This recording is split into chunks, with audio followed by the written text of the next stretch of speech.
Good afternoon, Rotarians and guests. My name is Adrian Nelson and I am your MC for today. We'd like to acknowledge the Wurundjeri and the Bunurong people of the Kulin Nation and also pay our respects to elders past, present and future, and extend that respect to all Indigenous Australians present today. Welcome to our hybrid meeting to those online and to those here in the room. Thanks will be given today by Barbara Urondis, and please ensure your glass is charged for the loyal toast by President Chris. Barbara. Thank you, Adrian. On my recent trip to Paris, I was really quite devastated to see the number of homeless people living on the streets in this historic and beautiful city. And I can tell you many stories, but they were seemingly invisible during the day, and then at night these tent communities would set up and find their way through the night. But it wasn't only single people who were homeless, there were young families, and the one that really broke my heart was a woman who was breastfeeding her child close to her tent in the early hours of the morning. But why should this surprise us, really? Homelessness just doesn't happen in Melbourne. It's occurring all around the world and in more devastating circumstances. My other heartbreak was in Greece. The Syrian refugees and in other parts of Europe are banished to remote outposts. They're not integrated into the community. They're dependent on international aid and removed from communities, waiting on international solutions that have yet to have meaningful conversations. Which reminds me of our own refugee solution, banished to the Papua New Guinea and/or asylum hotels, which are really prisons. And I question, what are we doing? The answer is very little. And why? I suspect we mainly just don't want to confront the plight of the homeless and all their mental health issues, and the refugees who are striving to escape regimes persecuting them. We must remember, however, that all of us here in this room who are not Indigenous are descendants of those who came to Australia to seek a better future. And why aren't we giving these people similar opportunities? We collectively are a caring group, and I feel like I'm preaching to the converted. However, I would like to reiterate Peter's call from last week and put up your hand to help out where you can. Donate to the charities that are seeking to make a difference in these areas. So in thanks for good food, wine and fellowship, let's remember and do more. Thank you. Rotarians and guests, a toast to Australia and Rotary International and Rotary. So Australia and Rotary International. Thank you. Please be seated. For those online, please take up the offer of the Zoom breakout rooms, which will open shortly, and we will reconvene at 1:05. Thank you. You all here today, including those attending online. Our guest speaker today is Keith Ryan, Executive Director, Victoria Housing Industry Association. Keith will be speaking on Will My Builder Finish My House? Yes, they will, but talk to them. And will be more formally introduced by our Chair of the Day, Kelton Dennis, later in the program. In the meantime, would you please join me in acknowledging and making them both welcome. Thank you. Also visiting today as our guests, we have the Smith family scholar Alira, accompanied by Tim Halliburton, Smith family, fundraising manager events. We will be hearing from Alira shortly. In the meantime, would you please acknowledge and make them this Rotary Melbourne signature volunteer program and major fundraiser. All funds raised will support children from disadvantaged families to fulfil their educational potential.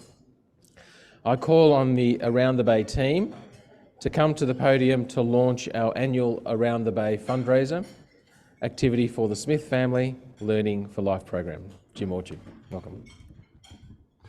Thank you, President Chris. I'm just going to stall for a minute while Joe puts up my slide. to talk amongst yourselves. So the Around the Bay event is on October the 8th this year, which is same time as it normally is, so the second Sunday of October. It's not daylight saving, which is a good thing for those of us who are going to volunteer as a route marshal or any of those jobs. As President Chris said, the reason why we've been involved with the Round the Bay bike ride for 16 years is probably less around the bike ride itself and more to do with the fundraising link to the Smith family. So it's specifically the Smith family's Learning for Life program, which provides educational support for students from disadvantaged backgrounds to kind of close that gap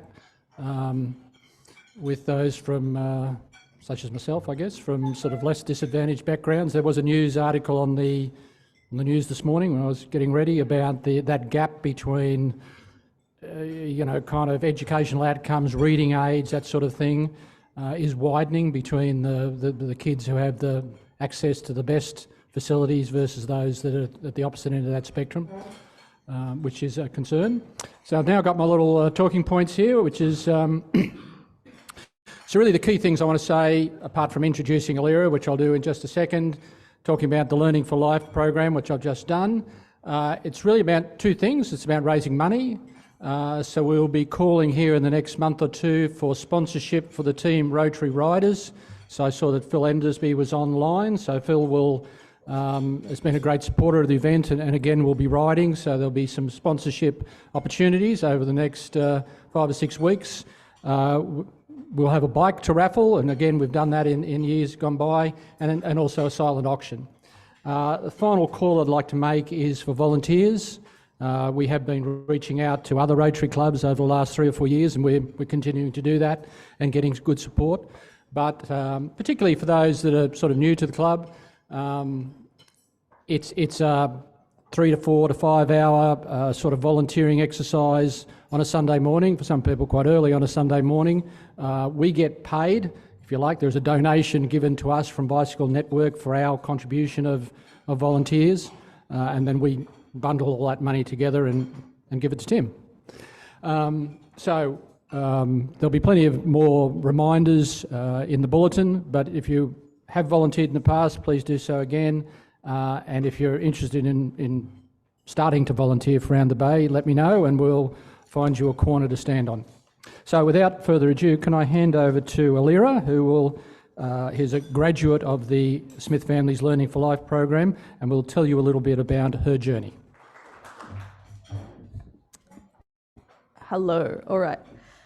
Hello everyone, my name's Alira and I've been with the Smith family for my entire schooling life, first as a Learning for Life scholar and now as a tertiary scholarship recipient. So my story is not dissimilar from the thousands of other children in this country like me. I grew up in a low socioeconomic coal mining town in regional Victoria. I grew up with my single mother who suffered from various health issues. And my experience growing up was one of financial instability and poverty. It was the uncertainty of the next meal and the little things like hand-me-down uniforms. Naturally, these circumstances set me behind many of my peers. There are privileges that I've never been allowed. We are all limited by the education we can afford, and I was limited by the deprivation of my hometown and by the inherent but weighty responsibilities that come with being a child in poverty. It's often a feeling like I've started the race of life 100 metres behind everyone else. The Smith family, however, is exactly what allowed me to stay in the race. For my entire schooling life, I've been a recipient of the Learning for Life scholarship, which provided my mum with funding to buy school essentials and provided me personally with a whole new network of support. Both of my siblings, my older sister and younger brother, were also Learning for Life recipients. My sister, who's now finishing her master's degree, and my younger brother, who is starting high school next year, would not be where we are or who we are today without the Smith family. One of my fondest memories of the Smith family is exchanging letters with my sponsors as part of the Learning for Life program. It was like having a pen pal, and it was nice to know that this person who I'd never truly met actually cared about my education. One experience will always stick out to me. For context, I've always loved art. Bit of a spoiler here, but I'm studying to be a graphic designer, and sometimes I even manage to make a little extra money selling my work on the side. I remember exchanging letters with a sponsor who shared this passion. She loved visual art. She loved it in a way that I didn't even know people were allowed to love art. As supportive as my mum is, she never really got it, and any sort of creativity was never seen as a real career path by people at my school. So my sponsor would send me photos of this environmental art that she'd see around Australia. Impressionist Banksias, landscapes full of galahs and kangaroos, big sculptural things on the sides of highways, and like these abstract works that I could never really understand but thought looked very cool. And once she sent me a photo of her dog. I think it was a border collie or some kind of other farm dog. And in return, I sent a photo of my art. And the support that I received in return from this complete stranger was electrifying for a young kid like me. By the time I got to the end of high school, support from the Smith family was the difference between being able to afford my VCE supplies and not. This meant that I was able to graduate with an ATAR that guaranteed me a spot at the University of Melbourne, as well as a perfect study score in VCE biology. I don't need to tell you that without textbooks, which we wouldn't have been able to afford alone, this couldn't have happened. I now proudly speak to you as a Bachelor of Design student who managed to receive high distinctions in my first semester of study, and still the Smith family's support is making a world of difference. It's meant being able to afford the expensive 3D modelling software I need for my degree, and it's given me the opportunity to move to Melbourne rather than have to commute on the train 4 hours every day. And it's more than financial, it always has been. I mentioned the letters from my sponsors, but there was also the career mentoring I did in 2020. My mentor encouraged me to pursue a university education despite the obvious and sometimes intimidating barriers. They helped me not only foster my ambition to go to university at Melbourne, but hold on to it, even when the world was telling me that that wasn't possible. And now I'm here, and I'm achieving that ambition. But the effects of growing up in poverty don't just disappear over one day, especially at somewhere like the University of Melbourne. So many of my peers are going to enter the working world with skills that I just never got to learn, and connections that I'll never have. This year, I'll be undertaking a cadetship supported by the Smith family, which will guarantee me a paid placement in a workplace that will not only help fill in these gaps that I've missed, but make sure that I don't fall further behind my peers while they undertake unpaid internships that I can't afford to do. It's often easy to forget just how much unpaid work is a privilege, and if the choice is between working all summer to afford my uni fees or working for 8 weeks for free to pad out my resume, well, the choice is already made for students like me.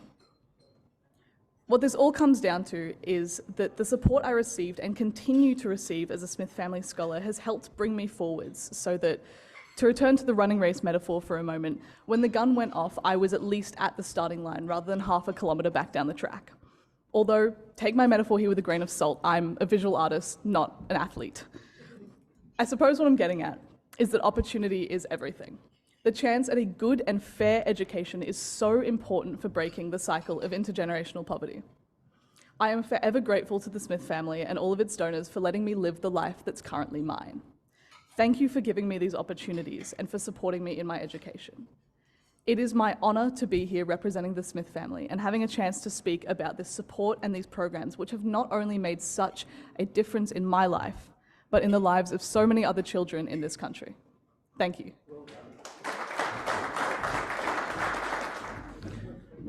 Well done indeed, to echo past President Peter Dakin's comment. What we can see, Alira, is your magnetism and your positive mindset, and we congratulate you and Tim and the Smith family as well. The important thing here is you actually have another role to play. You now have to impart that passion and drive to others who are disadvantaged, because they will receive more learning from yourself than someone who is from the other side of the fence, if you will say. But congratulations, and let's look forward to supporting this wonderful initiative around the Bay, and Jim, add me as a volunteer. Although I'm happy to write it as well. Well done. In relation to the Sir John Reid Award, I now call on Phil Cornish to come up and make another request of our members. So I'll add a bit of colour and movement over here as a bit of a forewarning for asking you to think about volunteering, and especially the award for the Sir John Reid Trust nominee. So we have a very unusual situation, and we've got a substantial bequest that allows us to provide a monetary value for a volunteer of the year, if you like, but different to other places is that we want someone who has not been acknowledged previously for their contribution. So a couple of years ago, we ended up having fundraising departments, sorry Tim, writing to me with nominees who had AOs and AMs and not what we're on about. We're after the person who has toiled away and volunteered in very difficult circumstances, who hasn't been acknowledged elsewhere. Normally they have a connection with a Rotary Club in that someone knows the organisation they're attached to or with. So I'm just giving forewarning because we'd like to put a nomination and information up, and if people can think about people in those organisations who are the salt of the earth, doing things really for the sake of their community, that would be terrific. Takes us a little while to warm up, in my experience, over the years that I've been on that process, but once we get going, we always unearth an outstanding person who doesn't really want to be acknowledged, but only does so usually because their organisation will get assistance as a result. So if you could think of that, that would be terrific, and including the people online and anyone who watches the replay of this lunch, assuming they haven't fast forwarded when they saw me come on. If you could think about that, that would be terrific. So invitation, think about someone in your community or your network or people that you know of who hasn't been acknowledged but really should be, and we'd look forward to their nomination. That'll be going on in a couple of weeks. We'll get the Mitchell Award oration out of the way, but then we'll start going. Thank you. Thank you, Philip. All right. And now just for a couple of notices prior to our speaker. First one is a happy notice. We have pleased to acknowledge John Peberty, 17 years as a member. Inducted 13th of August 2006, 17 years today with the classification Insurance General. His sponsor was Graham Bond. Just a little bit about John's Rotary life. You'll see him volunteering at reception today, as is a regular at our fellowship events, including evening meetings and group meetings as a member of the Canterbury Waverley Group. John has for years chaired the inter-club visits, an activity we hope to recharge post-COVID. John is newly married to Vanessa, and together they plan to volunteer, or together they do volunteer at Ryman. As we all know, our household furnishing salvage warehouse run by the Rotarians in East Brunswick and service rehoming organisations. They're often seen shopping the warehouse offerings with clients. John, we thank you for your fellowship and service to our club and the community. Congratulations on 17 years with many more to come. Yeah.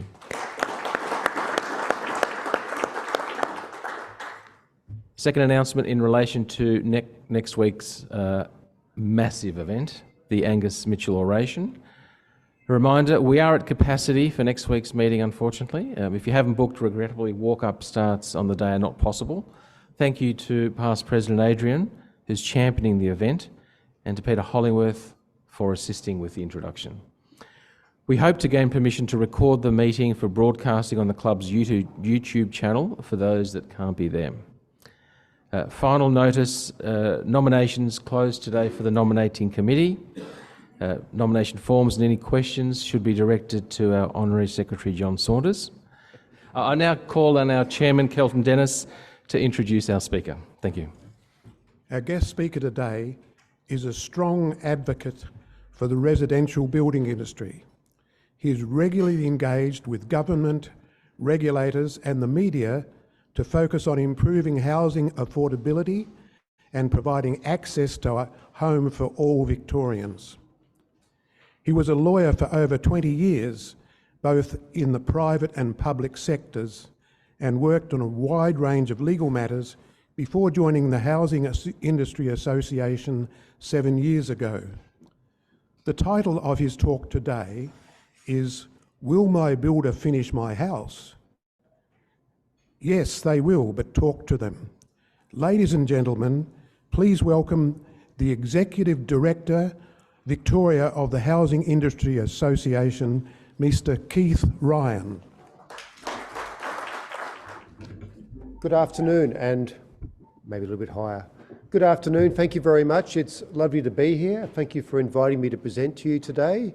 I'd just like to quickly also mention that wonderful speech by Alira. That was really, really, really great. I've got a wife who's been talking to me about actually getting involved in sponsoring with the Smith family. So I've got a bit more ammunition for her to consider. So thank you very much, and congratulations on doing so well with your life. Thank you. As you've been told, I'm the Executive Director for the Housing Industry Association in Victoria. I should just briefly explain what HIA is and what we do. We're an industry association for businesses involved in the home building industry.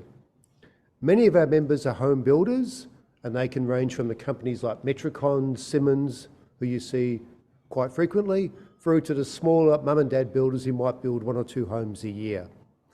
But we also have as our members suppliers, contractors and consultants as well, who also provide services for the home building industry. We've been around for over 75 years, and in fact, I can probably just make out where we were roughly formed outside the MCG, I believe it was, just around that time. Our goal is to speak with a united voice on behalf of the home building industry, and importantly, help to get people into homes. And I'll talk more about why our members see that as so important shortly. We also, though, do provide quality services to our members to help them run their businesses successfully. We have an apprentice program. We're heading up towards 1,000 apprentices, for which we're very proud. We also have programs for selling contracts, other stationery. We also provide training for our industry, and we also provide safety services and technical services. And these are all important for helping our members run their businesses successfully and finish the jobs they're working on. I should also stress, though, that HIA is a membership organisation, and we're not a regulator like the Victorian Building Authority or Consumer Affairs Victoria. We don't have the power to resolve disputes between our members and consumers, but we do have a code of ethics, and we do hear complaints about breaches or alleged breaches of that code. We also do spend a lot of time helping our members to improve their businesses and resolve their disputes if they have them, or their concerns of their customers. Today, what I want to do is talk to you a little bit about the current concerns that are out there about the state of the home building industry. It's no secret that the past few years have been extremely challenging for all of us, but also for the home building industry. You're probably all seeing everyday media reports about a builder potentially going broke. Another one went into voluntary administration late yesterday. We're not yet sure exactly how many people will be affected, but it's continually happening. That said, a great frustration for me is that you'll see a story saying a builder, and usually at the moment, thankfully, it's a relatively small builder going into insolvency, and then they'll list all the builders who have been going broke over the last couple of years and creating an impression that there's a huge cohort of builders who are actually going broke. It's not quite right. That's causing a lot of confusion and unnecessary stress for a lot of people. So I appreciate that at the moment it's very stressful for clients due to this media reporting, and concern that the builders will not finish the jobs for them. And not unreasonably, clients who are unhappy about the status of their building job are seeking or demanding answers. And we sometimes get some of this action. Unfortunately, this morning I had a pretty nasty experience. I went out to see how things were going at our reception desk, and I noticed our receptionist, who's a lovely young lady, taking a phone call and getting abused by a customer, not a member of ours, on the phone.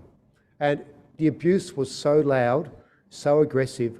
I was walking past, probably about 5-10 metres away. I could hear it. It was that aggressive. It was extraordinarily brutal, and the poor girl was actually crying. So I took the appropriate course of action, walked up, clunk, stopped the phone call.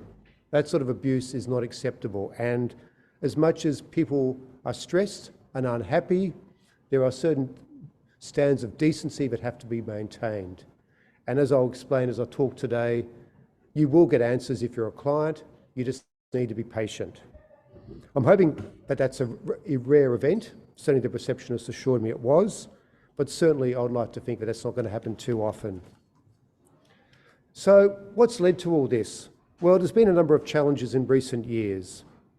First, it's important to appreciate that the home building industry did, whilst it remained operating during the COVID lockdowns and restrictions, actually was subject to quite a few restrictions. There was a common perception out there that because you could walk past a building site and see builders at work, that it was business as usual. To some extent that was partly true, but not entirely, and particularly for home builders from our segment of the industry who are building detached homes and lower rise developments. There were some very strict restrictions to ensure that the spread of COVID was controlled. That included things like only 5 workers on a site, when you could usually have quite a few more, but also more importantly, you could only work on so many sites per week. Now, for some of the people working in the residential building industry, they might have a specialised job, like say fitting in a shower. They could theoretically do their 3rd job by lunchtime on Monday. That's their week gone, completely stopped. And so it did have a major impact. We found ourselves having to slow down jobs. Second, consumer demand changed. Things such as working from home, the move to regional Victoria, attempts to escape the Ring of Steel, dare I mention that. That all led to quite a big surge in demand for new homes, but also for renovations. There was also some government stimulus, which also added to that. But then the third consequence was that the COVID pandemic led to some supply challenges from around the world, which made the business of home building more expensive, but also, and this is really important to stress, much slower. We had real issues, even as COVID was first hitting us back in March 2020, which seems like a long, long time ago. It's hard to believe it's less than 3.5 years. Our first sign of it was concern that China was not be supplying some of the materials we needed for building homes. We found some supplies became much more expensive, but even if they didn't become much more expensive, we did find that the amount being supplied slowed down, or the supply times slowed down. We also had some interesting events, like you might recall there was a boat stuck in the Suez Canal for a couple of weeks, might even have been a bit longer. They all contributed and built up. And so it became much harder for home builders to work on building homes because they had all these previous stresses, along with costs going up. And keep in mind, builders are generally subject to fixed price contracts, but more importantly, they had their supplies slowing down.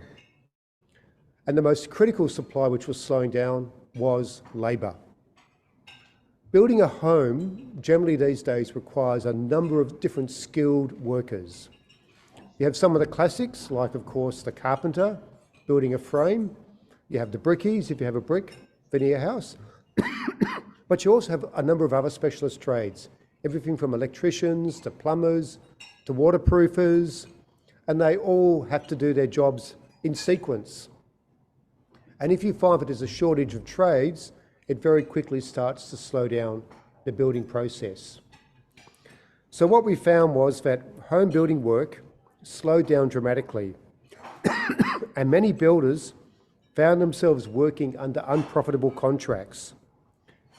So they found themselves not only losing money on jobs, but also having severe cash flow difficulties because their progress payments, and generally for most home builders, they get 5, 6 progress payments over the life of a build.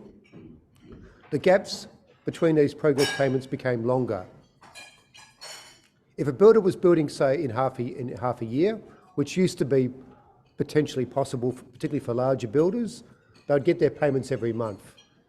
We found building periods blowing out to 12 months, 18 months, even longer sometimes. but you still had 6 payments. And they were payments which were fixed. You got a certain percentage of a fixed sum. Maybe some extra money being paid if there was variations. But essentially the builder was not only getting paid much more slowly, but the time value of money was also impacting on the true profitability of the business. So what this led to, of course, not surprisingly, was that some, and I want to stress once again, some home builders became insolvent and have had to shut their businesses. This continued this year, and I mentioned before we had one only yesterday, a relatively small one hopefully. But we did have one large one, which is Porter Davis Homes, which back in 31st of March, yes, that date seared into my mind, went into liquidation. I want to stress though, it is only a small percentage of builders who are currently going into insolvency. Yes, we'll continue to see some builders go broke. That happens as a natural course of any industry, and builders, unfortunately, by the nature of the industry, do tend to have a slightly higher percentage who fail, but we are hopefully going to get back to some more traditional patterns. I would at this point also, though, respond to a common complaint about builders. And here I'm talking about builders not just who build homes, sorry, for those who do other things, but also civil construction, large commercial, industrial and the like. There's a common complaint for builders Phoenix. And if you don't know what Phoenixing is, it's where a builder has a company, they let it go broke, and the next day they start another big company with the same assets usually, often the same people, and they're even sometimes brazen enough to have the same name and same trading address. This is true, it does happen for some builders, and it does happen for some other types of business. But I think it's important to understand that with home builders, there are some real controls that make that much more difficult. Home builders are reliant, with one limited exception, on the state government insurer giving them insurance for domestic building work. That insurance is mandatory before a building permit can be issued and the builder can start work. If a builder can't get that insurance, they effectively can't start legally home building projects.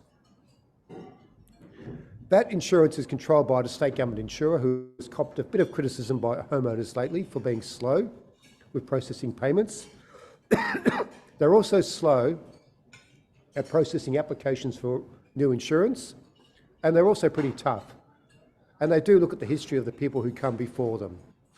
So yes, there is Phoenixing in the home building, or say in the building industry, but for home building it's actually much more difficult.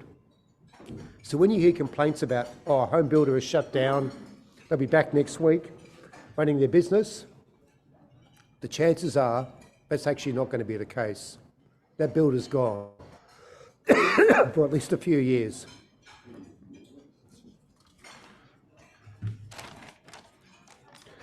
Another challenge for home builders recently, which has added to that mix of extra supply, extra costs, delays, thank you very much, is of course the Reserve Bank of Australia. They have recently increased interest rates, and this has had a major impact on consumer willingness to enter into building contracts, but it's also reduced their capacity to borrow. Our members tell us that many consumers are waiting for interest rates to stabilise before they commit to signing a contract. The interest rate increases have also led to a number of projects being cancelled, and it's roughly 25–30% at times, or at least being deferred. I also cannot deny that the insolvencies over the last couple of years have led to some consumers thinking, is it worth building at the moment? And I can understand that. But after all that gloom and doom, let's be a bit more positive. In the longer term, there is good news for our industry. Victoria, as an entire state and economy, has proven to be extraordinarily resilient, and the population is starting to grow again. And regardless of what your political views are, or your views about migration, or your views about other matters, the reality is Victoria continues to grow, Melbourne continues to grow as a city. We're going to eventually become the biggest city again in Australia, a title that hasn't been held since the 1920s. And those people coming to Melbourne are going to need a home. Those homes will have to be built. There's going to be a debate over coming months and years about what sort of homes they get. Now, I'm from the HIA. I represent detached home builders, low-rise, medium-rise builders, not so much high-rise. So I have a vested interest to some extent to say, hopefully not too much high-rise, but I suspect most of our communities with us. We need to have a mixture of housing stock. We need to have lots of detached homes. We'll probably need to see an increasing percentage of medium density and lower density, and we will see some more apartments as well, high-rise. But it needs to be a mix. But there's going to be homes having to be built. And so for builders at the moment who are finding it tough, there is a silver lining. Things will get better. And I need to stress that Victorian builders are generally pretty resilient. Many of them have been around for a long time, they've managed many challenges in the past, and will continue to do so in the future. I spend a lot of time talking to home builders, not surprisingly with my job, and while they often complain about red tape and governments, and I often hear this, who would be a builder? They're all still builders. They love it. They love building homes. And look, I've lost count of the number of times I've been told by a builder the thing they enjoy most about their job is handing over a completed house to a client. And in fact, it's really useful for you to appreciate that for builders, a happy client is critical to their continuing success as a builder. And a happy client is a client who has moved into a completed home. I should also point out, ironically, that some HIA members, in fact many of them, are so keen to finish building homes that they've started, but they'll keep on going even when we say maybe you should stop. We actually have members who are effectively clearly not going to get paid by their client. They should have worked that out, but they still will want to finish the job. They just don't want to stop. And even when you keep on pointing out that the client doesn't want you or they won't pay you, they'll keep on going. And it's not because they just want to get paid. They think if they finish the job, they'll get paid. It's also a degree of professional pride and desire to get the job done. I've even had clients who've said, oh, well, I designed this house. I don't want someone else to finish it. It's mine. I should finish it. There is a real sense of pride and joy in finishing off homes. And I think we can sometimes forget that.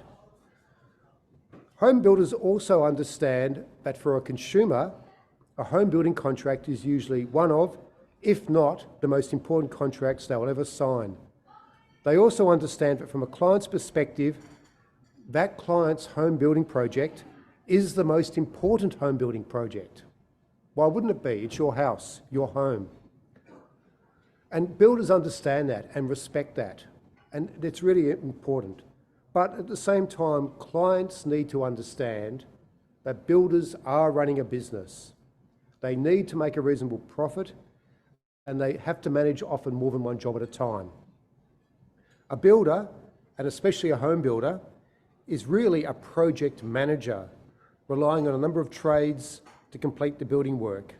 This can be, at the best of times, quite difficult, as builders are generally quite picky about who they use on their jobs. They'll go with the trades that they know and trust, the ones who have done the right job for them before. And if they have to wait or pay a bit more, they'll do that to make sure they get the job done correctly. But what it does mean is that sometimes you'll see jobs that seem to have stalled, because obviously building is a sequential process, and it can be just as much not for the builders having trouble, but because the builder's waiting for the right person to come along and get the job done. And we need to understand that we're not having the best of times at the moment. The surge in home building activity in recent years has led to trade availability reducing, and this has also slowed down home building projects. Home builders are really struggling to find trades. They're often going for the sun, heading up to Queensland, particularly after the floods a year and a half ago, or they're going off to work on things like the big build, the big housing build, and maybe eventually the regional housing build and other projects. It can actually be quite hard for builders to find the right trades. So what you'll find is that jobs will seem to have slowed down or stalled because of that difficulty in sourcing the people to do the jobs. And it's really important to understand, but for the builder's perspective, they don't want this to happen. They want the job to be finished. After all, they want to be paid. And they also want to have that joy of getting their house handed over and moving on to the next job, the next challenge. My experience is that the best builders are not necessarily good on all the tools. They generally tend to be ex-carpenters or brickies. We get some from other areas, but that's probably the usual background. But the good ones, the ones who are really successful or who have been around for a while, are excellent at managing their trades and communicating with people and keeping their clients up to date and happy. But the last couple of years have really tested those skills to an extraordinary extent. And we're finding that more and more of our members are really struggling to keep their clients happy. And it's not necessarily because they're not doing the right thing, they're not paying their trades, not paying their suppliers, but they're just struggling to coordinate, juggle all the balls at the same time. And sometimes it's becoming a bit much. I've noticed with my membership a renewed interest in mental wellness in particular. It's become a bigger and bigger issue, as it has for all of society, and the building industry is no different. What we'll find is that builders are really, at this stage, almost at times going into their shells, and they need to be encouraged to get out and talk to people again. But they are doing it. We've got many reports of builders who've had situations where they've started the job, and keep in mind that for many jobs, particularly greenfield jobs, you might find the contract gets signed on day one, but you actually don't get to start building for another year or two. Obviously, even at the best of times, costs have gone up a bit, but now they've gone up dramatically. We've seen a lot of builders negotiate with clients and get their prices modified, and essentially the usual deal seems to be that the client's told, look, this is what I'm going to end up having to pay, this is what it will cost me, can we share the pain? And many clients are being reasonable and doing that. And some banks are also accepting that that's a reasonable outcome. And we're also getting clients being more reasonable about extensions of time and not claiming delay damages because of delays being caused by factors outside the control of the builder or the client. But despite all these challenges, the builders are generally getting the job done. They are finishing the homes off. We're now actually getting to the point with sales dropping off where we're seeing more homes completed than started. When Home Builder in particular started, that ratio completely blew out. We're now back where there's more homes being finished off than actually started. So we should start to see more trades become available to get the remaining houses finished off. So it is looking much better. So my advice to clients at the moment is to be patient and continue to talk to your builder.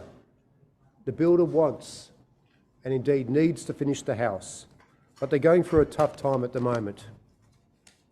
A bit of patience from a client and understanding that the builder, along with the rest of the industry, is going through a difficult time will certainly help. Builders will respond. They may take a bit longer than they would like to at times because they're trying to get the answers for you, but they will respond, they will get back to you, they will finish your house. They just need a bit of patience, they need a bit of understanding. So in conclusion, my advice to a client who's concerned about the progress of their build is to make sure you talk to, but also listen to the builder. They might be a bit slow to respond, but they will generally respond. And you may not like the answer necessarily, because they'll say, I'm sorry, I'm waiting for supplies, or I'm waiting for this particular trade to become available, but they will give you an answer and they will get the house done. So if you're patient, give them a bit of understanding and listen, you will get your new home and the builder will have that pleasure and joy of having a handover. Thank you very much.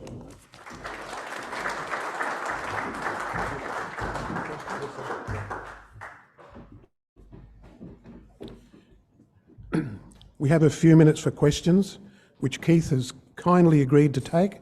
So please wait for the microphone from the MC, stand and clearly state your name before asking the question. Hi, Jim Orchard's my name. Just a quick one. I worked in the commodity industry and you're talking about delays. Can builders hedge their, if you're going to wait 2 years to get your supplies, there's some sort of, financial instruments they can put in place? Or are people betting on the on the commodity market, or some of them can hedge it out? Look, I'm sure some of the really big builders, particularly working in the commercial apartment space, are probably entering into those sorts of arrangements. But for most builders, even the companies like Metricon and Simmons, it's probably just not feasible to do that. So I don't believe that's generally possible, but there probably are some builders doing it, but it's not something we hear much about. Keith, thank you very much. Robert Fisher is my name. We're all conscious of the extreme shortage of low economic houses, and I'm thinking of the empty office blocks that we see around the place, and I know that high-rise is not your area, and I appreciate that not all empty offices can be converted into low economic houses, but there are many that can be. Is this a role that any of your members would be interested in playing a part in? Look, we do have some members who are involved in higher rise developments, so certainly that is something where our members could be involved. I know that agencies like the Property Council of Australia, who I deal with sometimes, are looking at that, and it has happened before, not just here but also in other parts of the world. So I wouldn't be surprised if, yes, we see some offices being transformed into homes, which would have the benefit of not just ensuring that a building structure is not being wasted, but also give a bit more vibrancy to the city, because at the moment it's obviously finding it very tough, and a few more people living here would probably help quite a bit. So yes, I think that's going to be something we'll see more of. Thanks. David Cram, my question is of a futuristic nature. Your talk put me in mind of the age when motor vehicles were made by hand using a variety of different craftsmen and women. So this question is, what do you consider, given that there are many, many different skills among the Rotary movement and many, many skills in the building industry, what do you think is the feasibility of a partnership, a long-term partnership, to create multi-story modular homes made principally from recycled or even landfill materials? Well, that sort of thing is actually already to some extent happening or starting to happen. I've been having some discussions with a couple of bodies who are actually involved as not-for-profits in building modular homes. And prefabrication in particular is probably going to be something which we'll see a lot more of. And it won't just be because of market demand, but it'll be because of that issue I mentioned before, lack of trades. The simple reality is we're probably going to see over time more and more houses being built almost like jigsaws. It's already happening to some extent. You go and look at, say, a place like Bunnings. You walk through a Bunnings, you can see modular kitchens there. Bathrooms. We're going to see that gradually expand. We've already got transportable homes being built by some companies. I think that's going to be an activity which will continue to grow. And yes, I would not be surprised if we see a lot of innovation with using recycled materials, because quite frankly, the materials are there, there'll probably be incentives to use them. So I would expect that, in fact, that's already happening to some extent, and I can't see why, when you consider the economic patterns and trends, why it wouldn't continue to happen. Bruce Davidson, thanks for a very interesting and reassuring talk. My father was a builder. Going back 40, 50 years, the building inspector was a big shadow over the job, I can tell you that. Now, all that's been sort of contracted out, privatised, etc., etc. How does it work? Is it working well, or is it not as good as it used to be? Yeah, look, you're talking about private certification. At the moment, if you're having a house or home built for you, you don't just have a builder engaged, you also have a person called a building surveyor engaged. Traditionally, until about the 90s, that was done by a council employee, a municipal building surveyor. In the 90s, and this is part of the Kennett reforms, we saw some privatisation in response to the fact that the councils were extraordinarily slow and at times, dare I say, arguably corrupt in issuing permits and doing inspections. We've gone to another direction with private certification, and I should stress that HI has a very strong policy that we support private certification as being a necessary process. But that doesn't mean that there doesn't need to be controls. There has been changes over the years. For example, about 6-7 years ago, the law was changed to make it very clear that the owner had to choose the building surveyor. The builder couldn't say to a client, you will use this building surveyor. In practice, clients will still generally choose who the builder suggests, but the client does have the option and it is enforced. We're also seeing building surveyors who are professionals in their own right being much more careful about making sure they do their job properly. And one common bit of feedback we get is actually from our members is that they prefer building surveyors who aren't afraid to tell them, fix this, you've got this wrong. And in fact, we've had more of an issue in the last few years with building surveyors probably becoming almost too much of a source of information for builders, giving them guidance, answering their questions in general, even though they've got a strict regulatory role. And it can be quite complicated when you're a builder who's used to using a building surveyor, you've got a question, you want to know what the answer is about, say, how the National Construction Code applies in a certain circumstance. If that person's also certifying your work, they probably shouldn't be giving you advice on that same project. But from our members' perspective, often they say, well, they're the expert. Why shouldn't I ask them? I can get the right information. They actually want to get it right. Because ultimately, the builders are usually the ones who get sued if the work isn't compliant or it doesn't comply with the contract. So there's a powerful incentive. That said, I should acknowledge there are criticisms of private certification. There's a view that private certifiers are captive to builders, particularly bigger builders. I think that fear is overstated, though I acknowledge that there could be it can happen sometimes. I think, though, in the last few years there's been a number of reforms to try and ensure building surveyors stay separate. Those reforms are still going through at the moment, but I would expect that they would settle most of that down. That said, clients have the right to choose the council building surveyor if they want it. One caveat, where does the council find their building surveyor? The answer is often they can't, and that's why we still have private certification.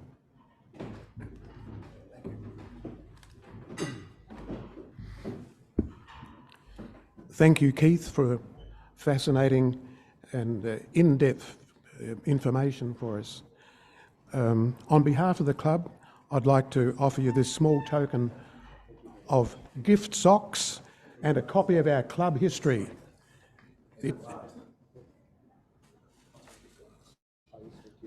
It's a pair of limited edition socks. They are 2023 Rotary Convention socks, 200% Australian made in Preston by our very own past president, Phil Endersby's Wilderness Wear. Thank you very much, Keith. Thank you very much.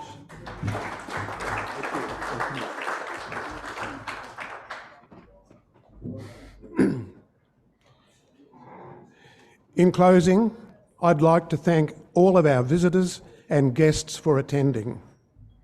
Thanks also to our MC, Adrian Nelson, and for reflection, Barbara Eurondis.